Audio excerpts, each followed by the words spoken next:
Okay. Okay, so it's 4 minutes after 4, and it's Thursday, July, sorry, July 29th. And it's the meeting of the Board of Water Commissioners for the town of Wellfleet. So Karen, I'd like you to kind of walk us down that where it starts, summary of work.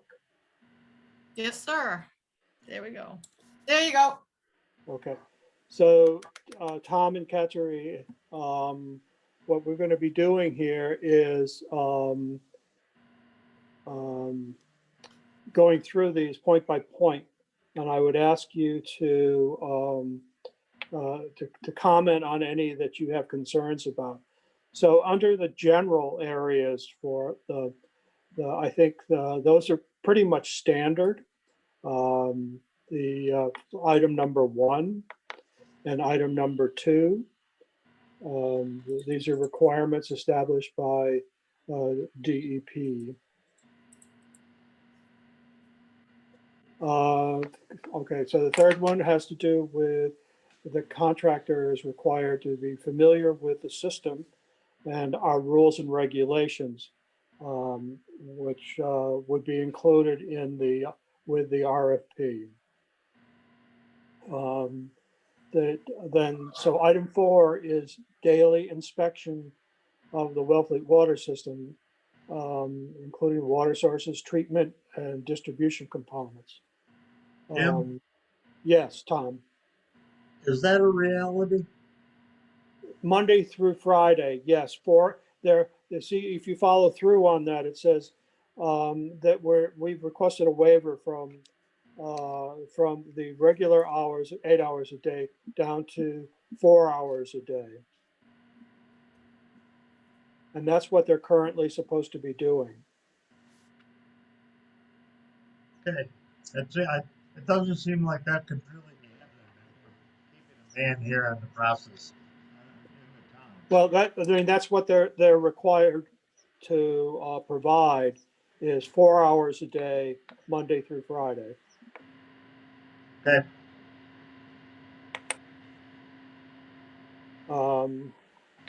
Or we can go, the alternate would be an 8-hour day, but we reduced that back in, I believe it was 2013 or 14, from 8 hours to 4 hours. I'm going to need Seems to. enough, but I just didn't think they had one every day. I need to put you on hold for a moment, because I have somebody at the door here.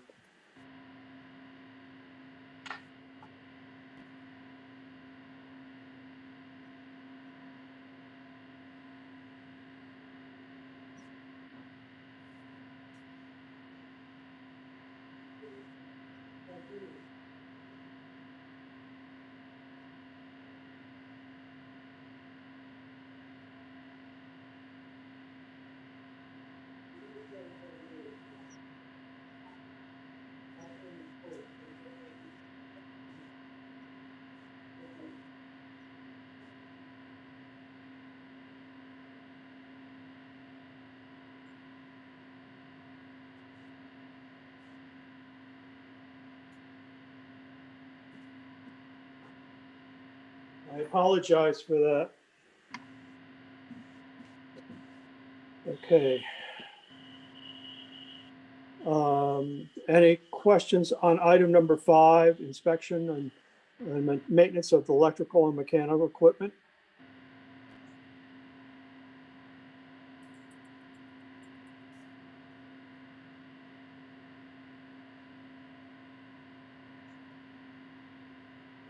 Then item number 6 is the SCADA system. And again, being able to operate and maintain the SCADA system or the control system. But that, and whether it's Whitewater or whomever it is providing that service, they would be required to know how to operate that. You have problems with access to that material? No, it's in the SCADA system controls. are in various locations. They're at the Boy Scout Camp Wells. There is access to the system. It's also in the DPW building and at the Coles Neck well field as well. And they have Whitewater, or whoever the contractor would be, has remote access to that system. Good.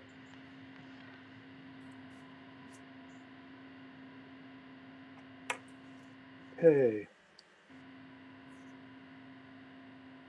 The next one, 7, has to do with maintaining the storage tank, including intermittent chlorination is required and inspections via climbing the tank and overall site maintenance.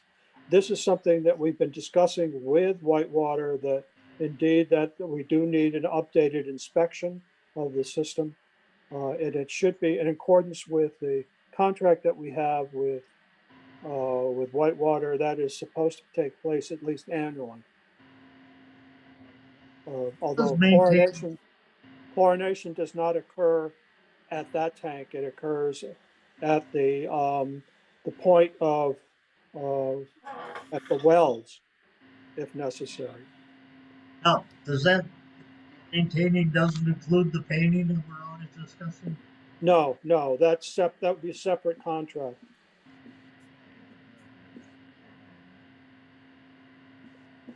And that's what they are. The Whitewater is currently preparing to enter into the contract with Underwater Solutions for the inspection and that of the tank.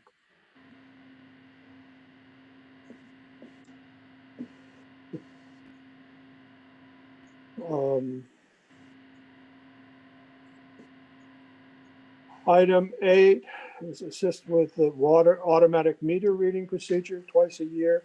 That remains the same. We wouldn't change that. Talking about, this is the last one I'm going to bother you. Were we talking about doing that more often? Well, that was one option, would be to increase the frequency of the meter readings, but we're going to be talking more fully about. I would recommend that we not change that at this point, because that's something that we do need to talk about, and the issues that we've had with meter reading recently. Okay, thank you. Jim, would it make sense though, just to take out twice per year and just put a period after procedure?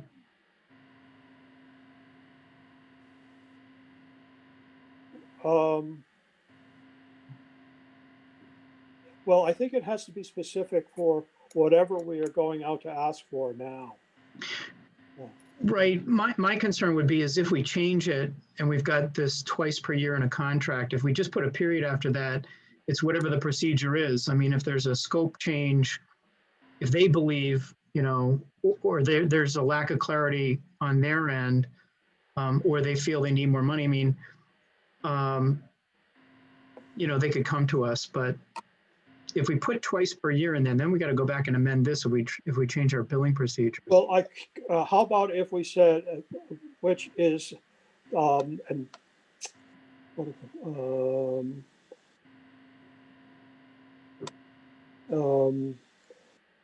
assist with that, with the automatic meter reading procedure, which currently at twice a year.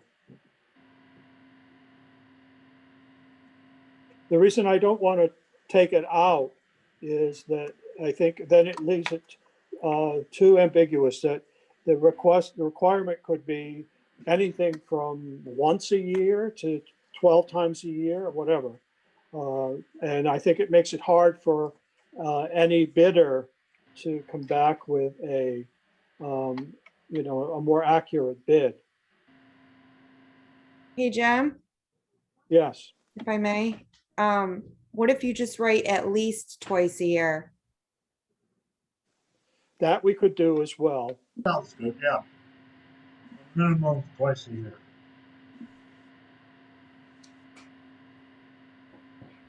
At least? Yeah, I think that's perfect.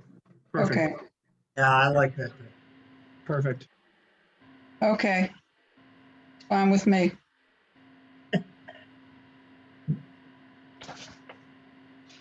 Um, 9, I think, is pretty straightforward. Troubleshooting, water quality complaints, and attempting to locate that. So that's part of their ongoing responsibility.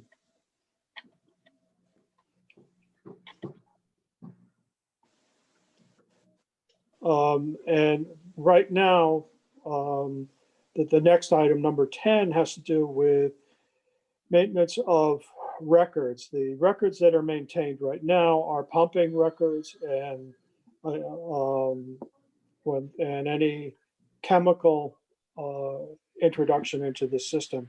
Those records are maintained. I don't know what other kinds of records they maintain. I don't think, I did not find any of that information at the well site. But these things are generally maintained at the well site and have not been in the office.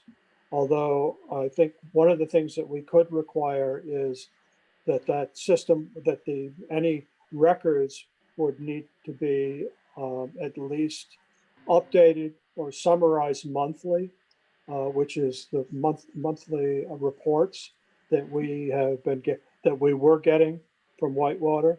I think that's something we should expect would be provided by any operator for the system. That at a minimum, there would be monthly reporting on the operation of the system. In the past, we keep Yeah. One area that I think we all were feeling a little bit of strain was we weren't feeling like maybe Whitewater was, in fact, I mean, Roy, when he was managing the system, was doing that at our meetings, monthly, but we were getting, actual usage reports and things like that. I mean, with regard to water levels, with regard to potential system losses and things like that, the level of detail's gone down significantly since Roy left. Right. So that's why I'm saying that we should emphasize that in this, that's required. So that's 11, huh? Yes.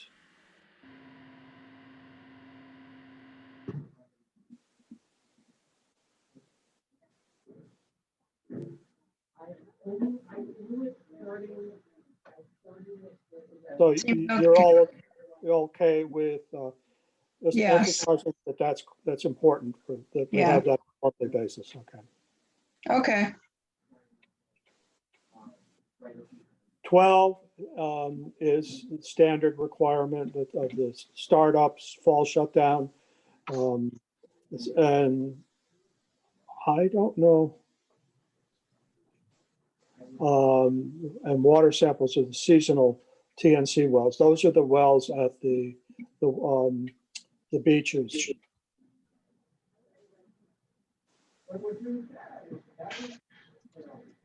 Wow. Has that ever been done? The testing at the beaches? Yeah. Yeah, no, that happens every year. Okay. I mean, it would make sense that it would. There, it's interesting that it's under our contract, but I think it's because Whitewater provides that service. And there was, as you may not be aware of this, but there was an issue where DEP had a recommendation about changing the location of the valve, the test valve, and I believe it was at Gull Pond, because it was not readily accessible for testing.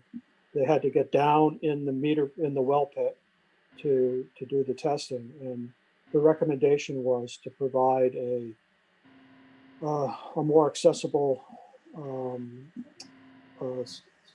Sample point. sampling faucet. And I did share that with Jay Norton, and he said they could provide that. This actually does make sense, even though, just because those wells, they're town wells, and because it's a public water supply, because the general public has access to it, you have to have a water system operator in charge of those. So we're, I guess we're the water system operator of record. Right.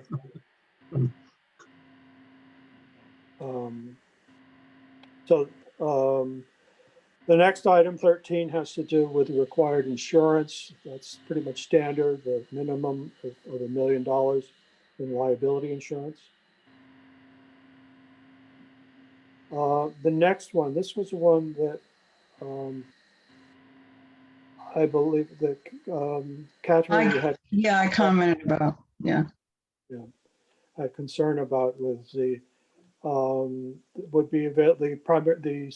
operator would be available 24 hours a day, 7 days a week via telephone or pager in the event of emergency. I talked with Eric about that. That's pretty much a standard in their contracts. If we expect somebody to be on site within a certain hour or a certain number of hours, that would have to be specified. But this has to do with availability within for telephonic or electronic communication within an hour.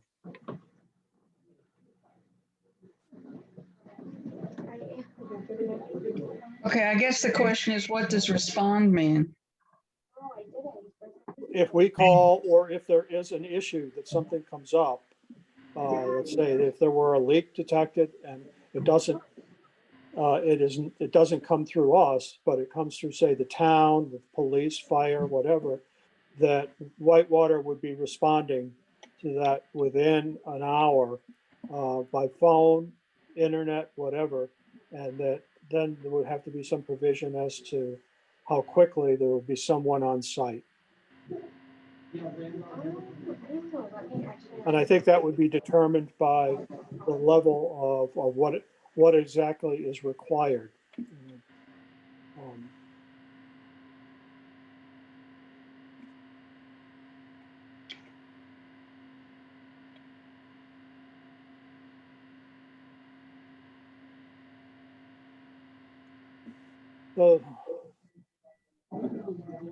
The next item on here is the allowance of $25,000 to cover the cost of water system emergencies. We've had that in our budget annually. I think there was this year there was a request to cut that back, although I think that we would be able to make a case that that's a requirement of the contract, and that full amount would need to be available for emergencies. So I think it was just a matter of the concerns about the town's financial situation at the time that they were developing the budget, that they looked to that as an area where they would be able to reduce the budgeted amount.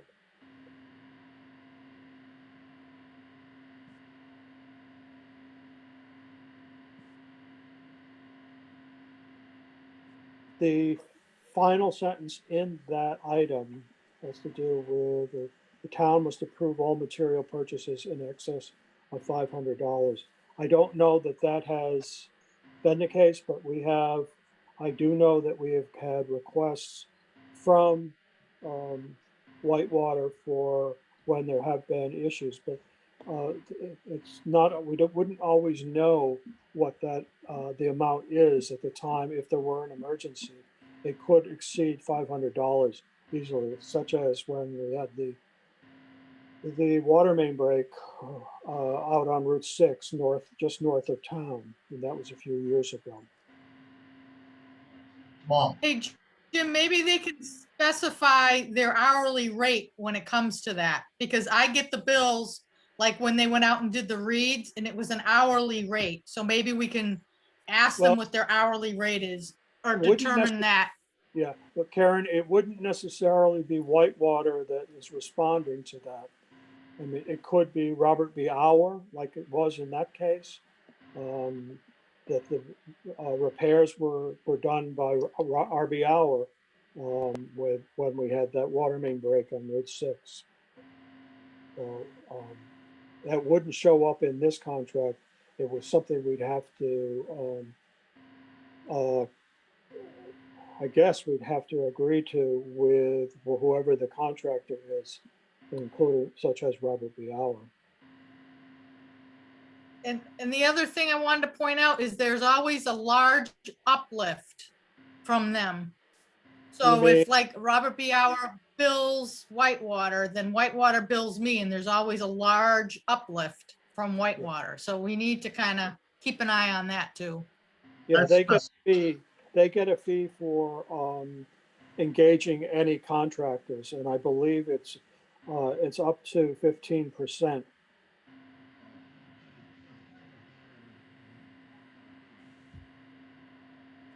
No, maximum mark, it says maximum markup of 10%. I don't Becky, know. can I just ask a question there? Becky and or Karen, what if anything have you seen in terms of numbers around what would be reasonable for that? Well, some of it was more than 10%, I believe. It was like I think it was like a $500 bill, and they charged us like 900, and I was like, this is ridiculous. So I don't know what the rules were when the bills came through, but we need to kind of make sure we highlight that in this proposal. Well, I think we'd have to see make the distinction between what is a service fee associated with the use of another contractor as compared to what their specific time and materials might be for any work that they did associated with this, such as when we had the E. coli incident happen. They had certain hours that they provided on site.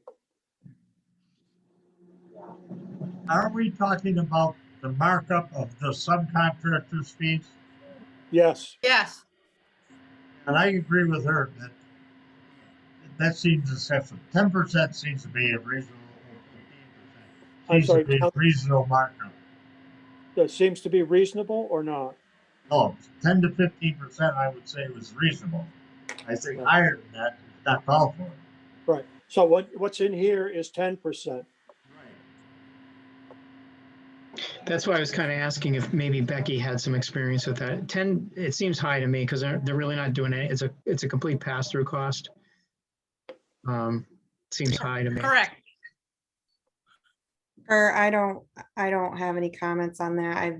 I haven't seen that type of situation. And I haven't taken any bills in any of my previous jobs with this sort of thing. So I think Karen probably knows better than I do right now. Well, I mean, could we put a cap on it? I thought that's what it says here. That was the idea. That's exactly right, Jim. I think, You mean the I think 500? the key is that after whoever we get, we have to make sure we do proper contract administration. So this would be a part of it is, checking when the bills come in, to what the contract says and holding, I'd say Whitewater because that's current, but holding Whitewater accountable for what's written in this contract and not just shoving it in a drawer somewhere. Not, it's tough because there's been so much changeover at town hall, but this is, one of the things that we're trying to fix. So now is the time. Yeah. But I know we can't always predict what the cost of a project might be, particularly if it's emergency repair or something, that if it goes, let's assume that it is substantial, that it is, that if it were 15,000 for repair or something, and be the work, Go ahead. That should be reflected in the subcontractor. I don't think I agree with Kurt that as pass-through charges, 10% is enough. But would you agree that 10% on 15,000 or 1,500 is excessive, or is that? No, I would think 10% is reasonable myself. As a pass-through charge. You know, So I guess we're the 10%, the way I'm reading this closely, Jim, maybe I've got it wrong, but it looks to me like the 10% is to cover overhead and profit for example, whitewater. In other words, the previous sentence there is, or two sentences. In the event of emergency repairs, the contractor shall bill the owner. The contractor shall bill the owner on a time and materials basis, drawing from the allowance. Time shall be invoiced on the basis of standard billing rates. So this would be whitewater standard rates, a table of which would be provided. Material costs shall be submitted to the owner with backup invoices from suppliers. And that I would take that to mean material suppliers with a maximum markup by the contractor of 10%. If they're doing, if they're subcontracting, I'm not clear what the markup, if any, would be on a subcontractor's invoice. Well, vague there. See what I'm saying?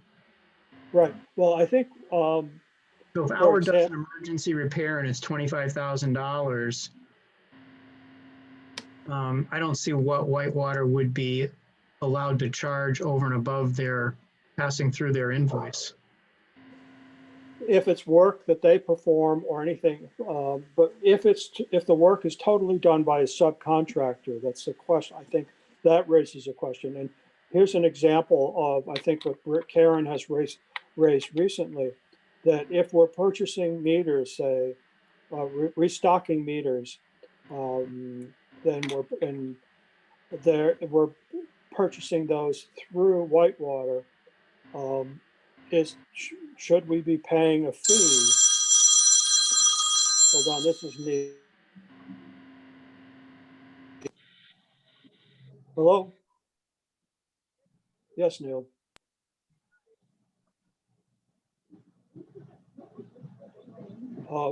I, I don't know. Has Karen acknowledged you waiting at the door, so to speak?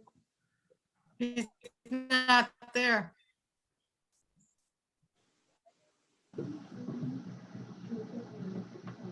Well, did you, He's not. um, open the announcement on your computer.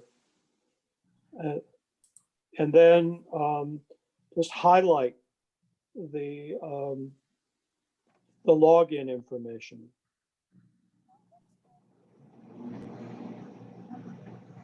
No, is there an underlined line there that how to log in using your computer?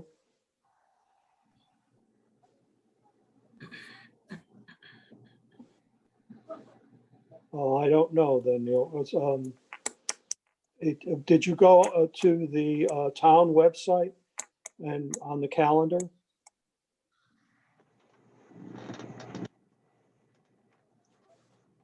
Yes, but the way I have found the easier way to enter to go on to this meeting is go on the town website and under the calendar that's on the right-hand side of the page, click on the Board of Water Commissioners meeting at 4 o'clock, and it will bring up the information for the login.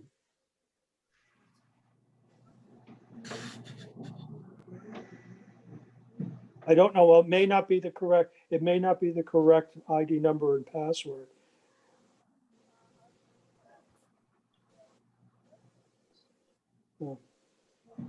I don't know what to tell you, Neil. We're right in the middle of the discussion of the scope of work, okay?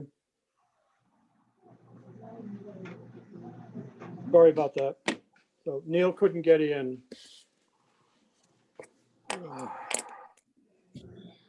So what I was saying before about Karen's experience with attempting to purchase Neptune or the Neptune meters, going through Whitewater, they're charging a fee. Correct, Karen? Yes, they are. And on top of that, when I told them I would order them, then I got from Eric, well, we'll charge them an hour to an hour and a half stocking fee. And I'm the one that does the stocking and the recording and the handing out of the meters, which I wasn't too happy about either, but I don't know what the rules of the planet are, so. I think that's why we want to, Karen, it's a great point. I think it's one of the things where we want to try to get better control over the contractor. To me, this is it's just a little confusing. And it's also, it's not really necessarily clear. It says with a maximum markup by the contractor, 10%. So in what case would they not do the maximum of 10%? I think it would be, better if we kind of, made clear, if Karen's doing the ordering and stocking, I don't see why Whitewater's even billing us anything for that. In that case, if we're ordering them through them, then this provision would apply, but it's also a little wishy-washy. Maybe we should have some kind of like table of contents that says if they're ordering parts, they can uplift like 2%, or if they're uplifting on a subcontract like Robert Orr, maybe it's 10%, but I find some of these bills coming through are pretty excessive on the uplift. Well, we can take a It's look not at that. 10%.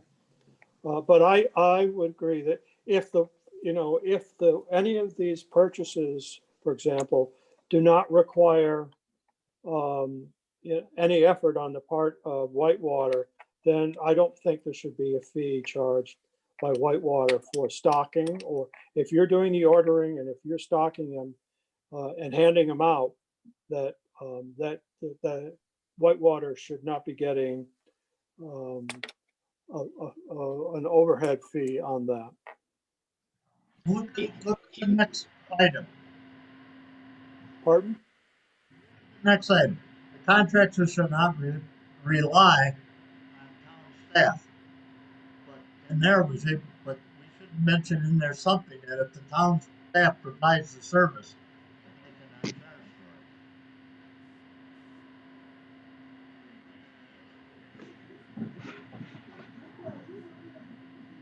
it. So in the purchasing.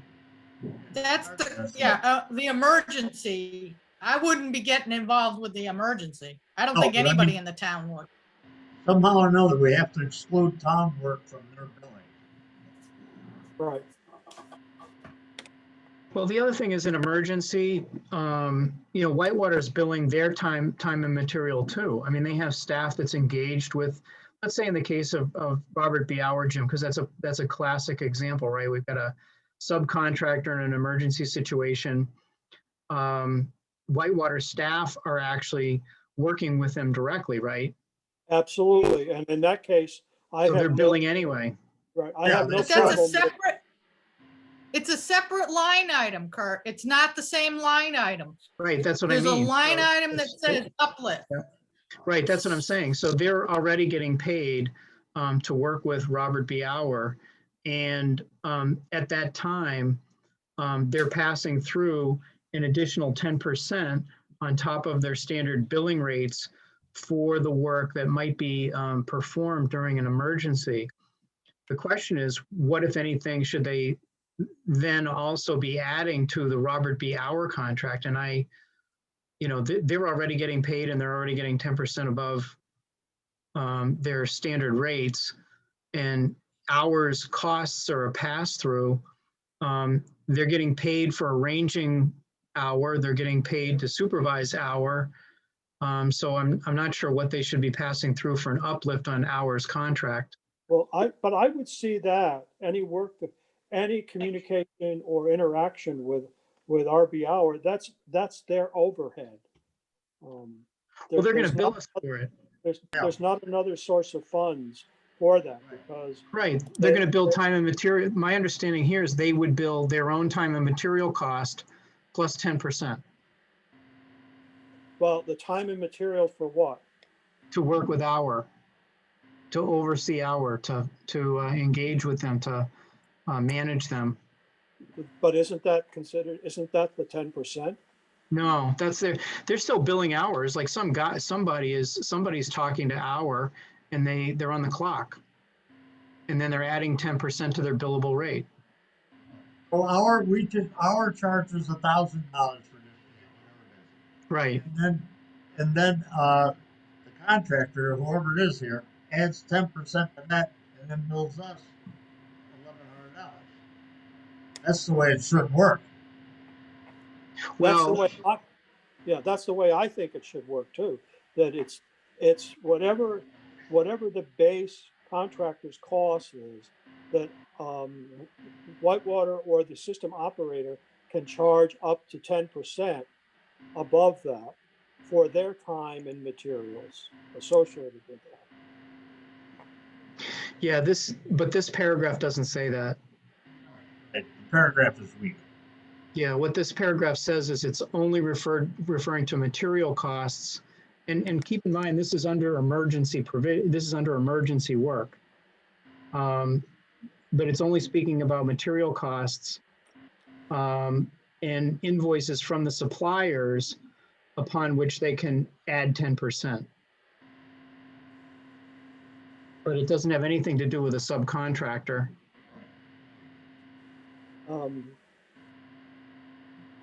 Well, obviously, I think that maybe the language here would be cleaned up a bit to make it clearer as to what this covers and what it doesn't cover.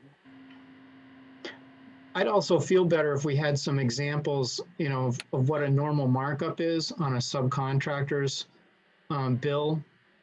Because, if Our has a $25,000 bill and Whitewater had 2 hours or 3 hours or even 4 hours administering oversight that they're going to bill us for anyway, plus 10%. And then they're going to take Ours contract and add 10% to Ours contract. That's a lot of money for not really doing very much. Yeah, well, I don't agree with you, but what's the, see, that's where I don't think that they're exclusive here. I think that the overhead is in fact the cost of their time and the cost of their time to administer that contract with RB Hour. My experience though, Jim, with what overhead is, let's say it's Eric who's doing the work. And Eric's billable rate, so he's got a standard time still be invoiced on the basis of the standard billable rate. Let's say Eric's rate is $150 an hour. Right. The overhead associated with that would be, the cost involved in preparing the bill from Whitewater to us, telephone expenses, gas, travel, overtime, those types of things would be the overhead associated with them, working on this particular emergency. And that's what that 10% overage is to cover overhead and profit for an example like that. How about if we take out the underlying space, the underlying sentence there, and say, just like the materials, subcontractor costs shall be billed for. You're fading out, Tom. Sorry. I'd like to eliminate the underlying line and put a line in that says subcontractor costs or charges would have a 10% pass through. Clean that up a little bit. Then make it like the materials cost. I'm okay with something around the pass through. I just think I'd feel better if we had some examples of what's considered standard. 10% on a $25,000 emergency bill um, you know, that's $2,500 that they're getting in addition to their time and materials in responding to the emergency. why are you saying in addition? They can charge 10% more than the subcontractor costs. Plus their own time. Why? That's what the 10% is for. No, that's what I'm saying. They're getting they're getting two sources of income from that. One is a markup on the subcontractor, and the other is to pass through their own billable time in responding. But isn't the markup on the subcontractors supposed to be for what effort they put into this? Well, that's not Great. that's not the way this No. reads. That's a separate line item, Jim. Yeah. I think they're basically double dipping here. And the question is, what's reasonable? Well, maybe Becky Slick can help us with more standard language on in a circumstance like this. Or I even- think it needs to be clarified as to what is overhead and what is their costs that might be associated with such an incident that is not overhead. I don't know what that would be. Jim, I was gonna kind of wait until you guys were done with your scope, but I think now's a good time for me to bring it up. When I was looking at the RFP today, I read it pretty extensively, and I feel like Environmental Partners is the one that actually did this RFP originally. Right. And I made a call to them and I left a message because I'm curious, maybe we should have them revamp this and update it because there's appendices on here that, we need to update. There's, I thought it would be a little bit easier to just kind of change the dates and sort of rework it, but I've come to the conclusion that I think it's really outdated. And I think it needs to be done by a professional. I could come up with standard language, myself, but I'm talking about the entire RFP needs serious revamping. And I think now's the time to do it because now's the time to go out to bid. So I called them because I wanted to see, number one, do they have this on file still? Who was working, on it at the time? This RFP that you guys found is also 2 RFPs ago. So I haven't even seen, nor have you guys seen the one that went out to bid 3 years ago. So we're missing one. But now that we know that Environmental Partners did it, I think it would behoove us to call them and really get a handle on, who was working on it and if they would maybe be willing to issue a new one and what it would cost.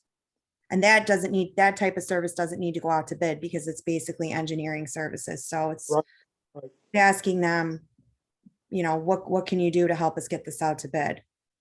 Because I can do all the bidding, I can put it out to bid, I can open the bids, I can evaluate the bids with you guys, I can do all of that. I don't have the technical expertise that Environmental Partners probably has to really make sure that this contract is in good shape.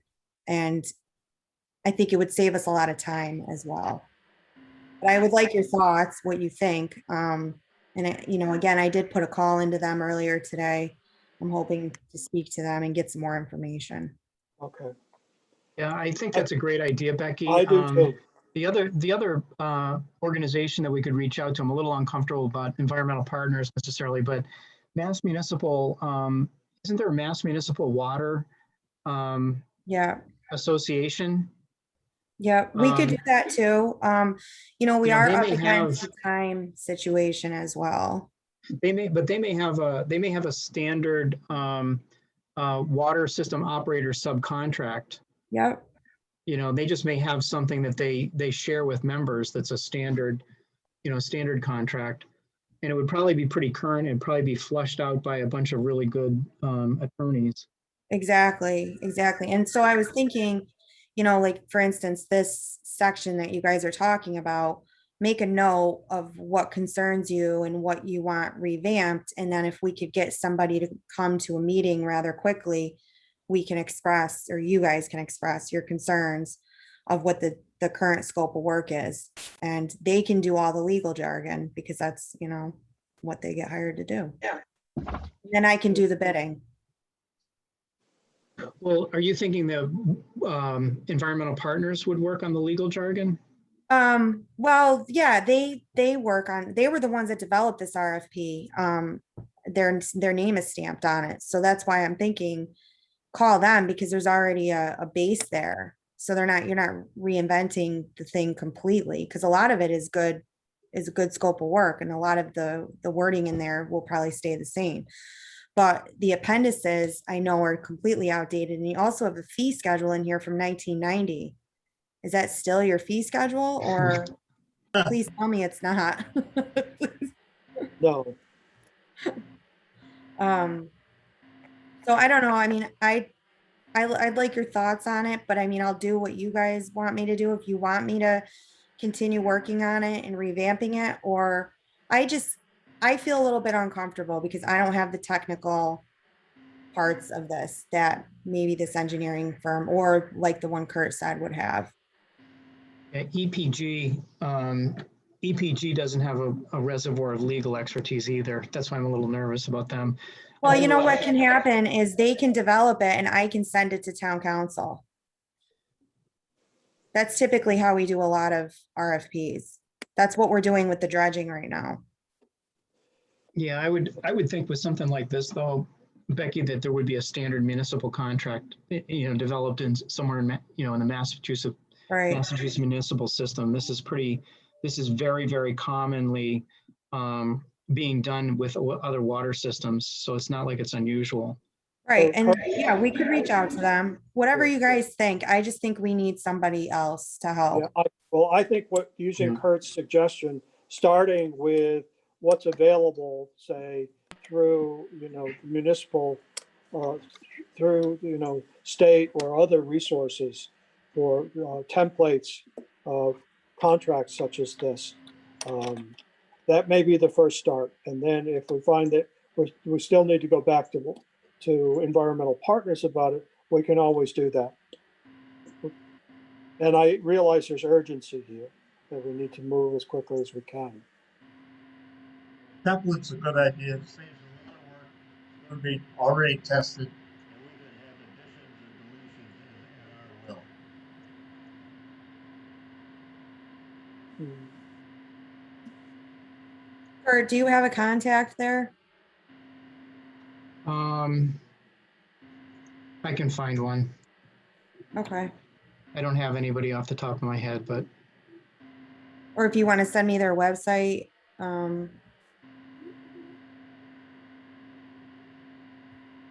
I'm just doing a quick Google search, and they have, Massachusetts has like a certified, these are small system. There's a New England Waterworks Association. My, off the top of my head, I have somebody that I used to work with was the director of the Cohasset water system. And they operate just like us. They have a board and they have a subcontractor that actually does the work. Yeah, Mass Municipal, it's actually the Mass Municipal Association. They have a mass drinking water supply, wastewater operator training. They've got a variety of different things. So I'm going to guess that they might be the right organization. But let's, what you and I can do, Becky, is maybe we'll just talk offline, maybe tomorrow in the morning. Yeah, that's fine. I don't think I have any meetings tomorrow, thank God. It's been crazy. I have so many of them next week too. It's like how I work at night now because all the meetings during the day, and so, but tomorrow's a good day for you to call me is what I'm getting at. Okay. So should we continue with this review, or should we table it until we have like some guidance from one of these other sources? I would move to table it. I find all of this extremely confusing. Yeah, I'd I second that. agree. Well, and I hope you guys don't feel like I'm trying to push you into, you know, I, a different no. direction. I'm only trying to help, so. Yeah, no, you're exactly right. I agree. think- Yeah, you're exactly right. I think you threw us a lifeline. Now, do you have money in your budget that would pay for something like this? If we have to do it, we have to do it. Okay, all right. I just know that that's coming down the pipeline towards me, and I was thinking maybe I'd ask that preliminary question. It's all Budget in about the terms of money. budget for the actual, for the RFP winner? What do you say? No, to get somebody else in to help us with this RFP. Yeah, there's $120,000 that we just found. You just found it under a rock, We did. basically. For water and wastewater, we got 120,000 we just found. This wouldn't be a lot of money, No. especially if environmental partners helped a little bit with it. And I mean, maybe we can use them as a resource and also use MMA. I was Yeah. thinking, why did that website sound so familiar? But I use that website all the time for other things. Yeah, I like MMA. yeah, they're great. They're great. So they may just have, we may get lucky with them. Okay. And we're a member too, so All why right. don't you call me tomorrow? Okay. So, I'll try to reach out to P-Town, Cohasset and Chatham too, because I know some people there. And just, Okay. nose around and see what I can find out. okay. Move So the what I'd like to, if we can just end this discussion and move on to the other, there's just two items here that I'd like to just discuss.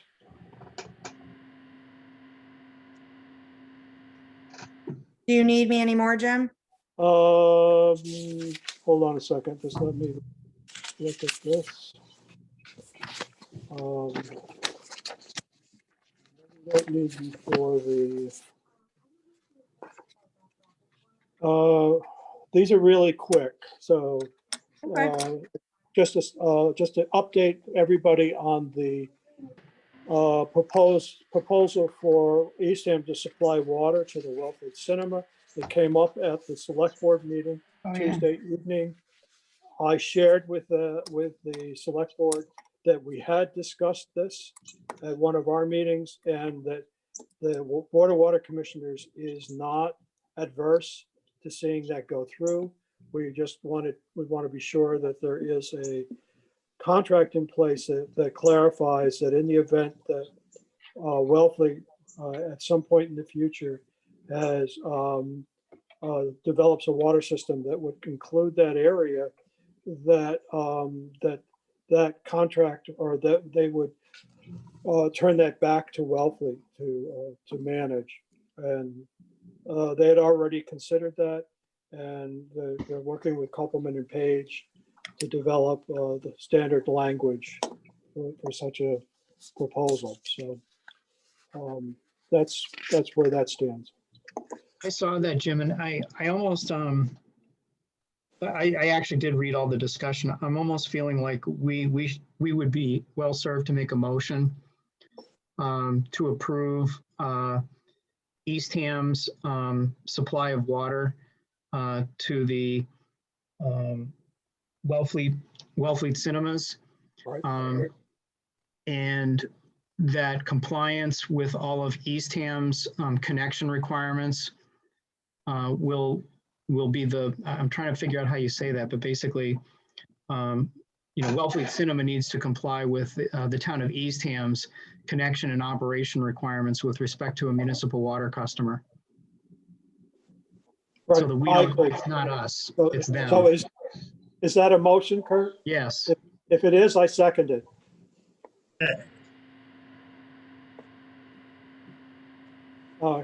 Roll call, Kateri, Yes. Neil, Yes. Tom, and I say yes as well. So, and Kurt, you're in agreement. Right. Okay. So we'll put that to recommendation together and provide that to the select board. Even though they know we are in agreement with it. No, that's a good statement. Yeah. The other item that's on here was that Dish Network has approached us about an interest in leasing a space on the water tower for an antenna. I went back through whatever files we had in the office.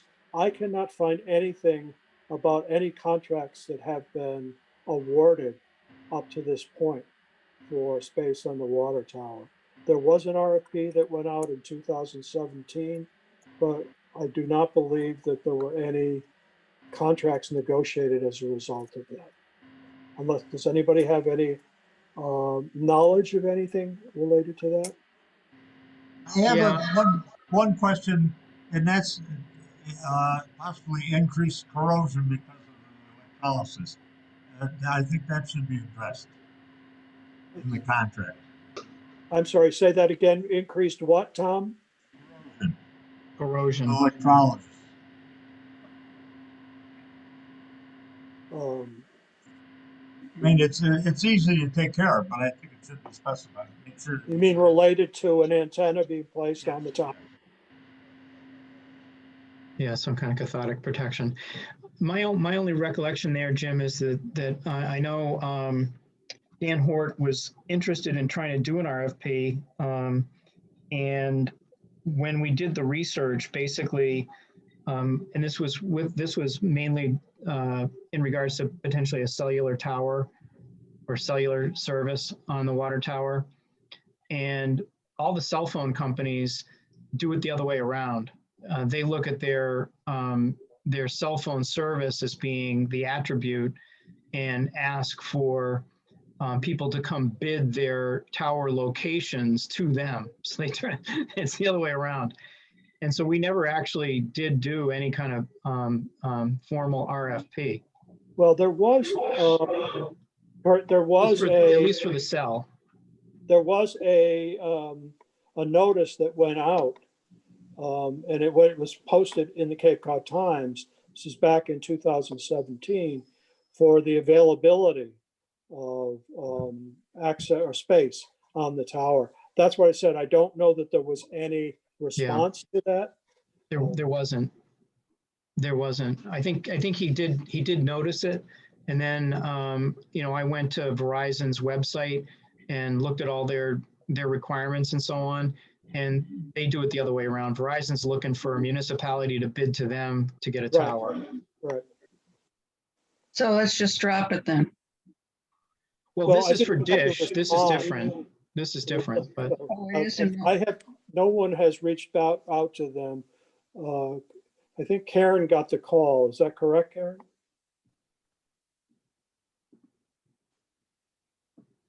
Yeah, Charlie sent it to me, so it came through Charlie to you.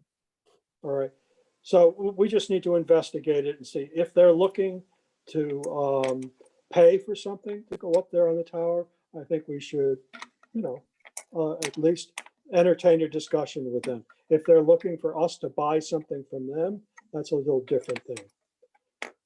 I think at the end of the day, Jim, even Verizon or any of these other providers, when they locate on a tower, they're still a lessee. I mean, we're still the landlord, and they do pay a rental fee. So anybody who's going to locate on the tower is going to pay a rental fee, but Right. I don't know what those numbers look like. Yeah. Well, I didn't find anything in the file as to what the fees might be, if there ever were any discussed.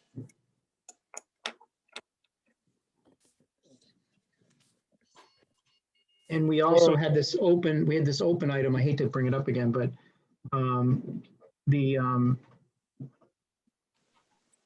cable people, the fiber optics people,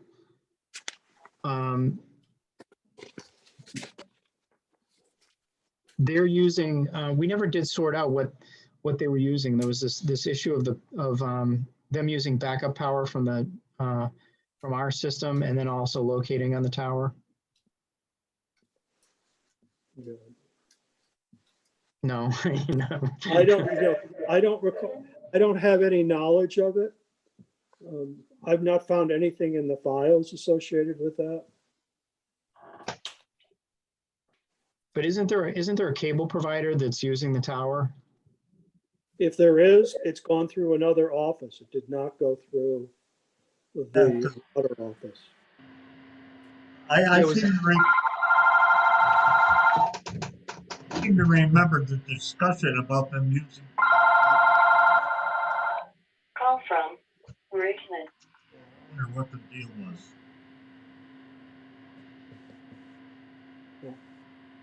Anyway, it's a good time to clean all that up. I don't know how we'd get comparable numbers from somebody else. Started out with a Congo church. Do they have something there? You know No, that they lost one of their contracts.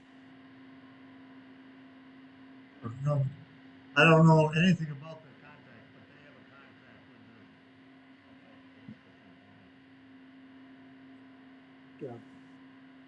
them. We can look for it, to see if anybody has anything. I mean, maybe Rebecca Eldridge has some information in her office on this.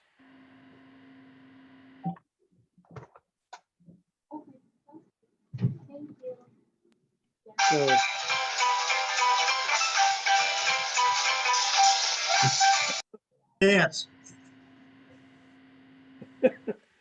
Anyway, I know Does that we've got a couple of sets of minutes to approve there, and I think Karen Pontier has something to share with us on one set. It's based on some of the information that was shared that's in the minutes. So Karen, that had to do with the minutes of the 13th, correct? Okay, so just to give you an update, we're in the process of working through all the work orders through Petachuk, and it's come to our attention that there are some bills that are not being collected upon. So today, Jim and I had a discussion about what's the process and what do we need to do to get the delinquent bills paid. So I just wanted to update you on that. And then we have probably $9,000 sitting out there from people who are on the water deferred plan for hookup. And there's about $9,000 worth of bills that have not been paid yet. And that's just this year's bills. Right. So I what can't Karen, collect multiple. we agreed that this is something that we need to review more fully at an upcoming meeting. So we have to put it on the agenda. Okay. And proposing that we would do this at a meeting in August, that we would make this an agenda item. And in the meantime, we're trying to figure out, be talking with Charlie regarding. Charlie? Yeah, regarding the collection process. Because right now, we don't have a clearly identified process around collections.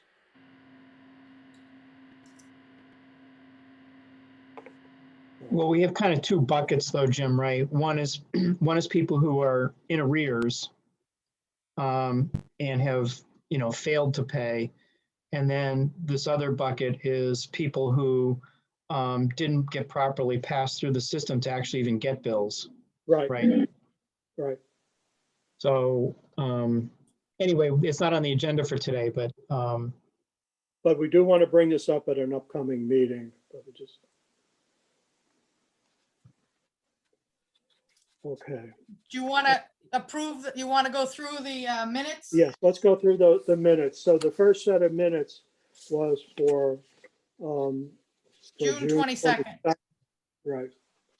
And those were amended, I believe. Yes. Any comments on those? Let's see.